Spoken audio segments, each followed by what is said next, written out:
ฮอดกุ้ยโจเยี่ยมสมขวญยักษ์ใหญ่สุดอลังการของจีนกุ้ยโจเป็นที่รู้จักกันในนามพิพิธภัณฑ์ขัวโลกในฐานะที่เป็นแขวงเดียวในประเทศจีนที่บ่มีธงเพียงกุ้ยโจมีลักษณะเด่นคือภูเขาสูงชันหอมภูเลิกเลาะผาเหวที่ตัดผ่านกันซึ่งเป็นอุปสรรคต่อการคมนาคมขนส่งที่มีความยุ่งยากมาโดนนานแล้วเพื่อเอาชนะอุปสรรคทางธรรมชาติเหล่านี้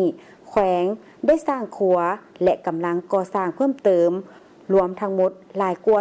32,000 แห่งโดยมีความยาวรวมทั้งหมด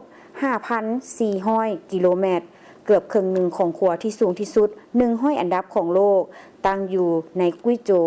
และขัวที่สูงที่สุด3แห่งของโลกล้วนแต่ตั้งอยู่ที่นี่ในวันที่18กันยายน2023ขัวหอมพูห้าวเจียงได้เปิดให้บริการอย่างเป็นทางการโดยได้สร้างสถิติโลก2รายการด้วยกันคือความสูง625เมตรจากหน้าน้ำและลวงยาว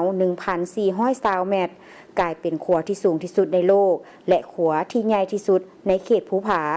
ขัวดังกล่าวข้ามหอมพูห้าวเจียงหรือที่รู้จักกันในชื่อหอยแตกของโลกสวยหลุดเวลาในการเดินทางระหว่าง2ฝากจาก2ชั่วโมงเหลือเพียงแค่2นาที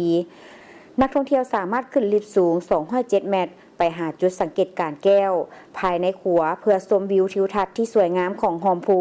และยังสามารถเพลิดเพลินกับกีฬาหวาดเสียวต่างๆเช่นการโดดบันจี้จัมป์ความสูง600เมตรและการโดดจ้องได้อีกด้วยก่อนหน้านี้ขัวเปยผ่านเจี้ยงที่1สูง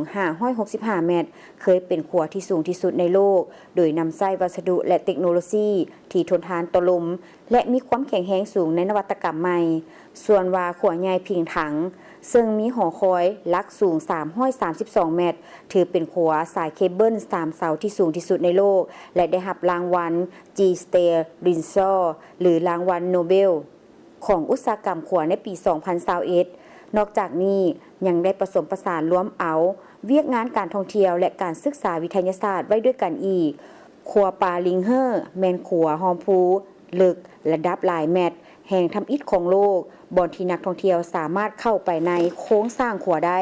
และมีพิพิธภัณฑ์ขัวพร้อมทางประสบการณ์โครงการต่างๆเช่นการแกว่งไกว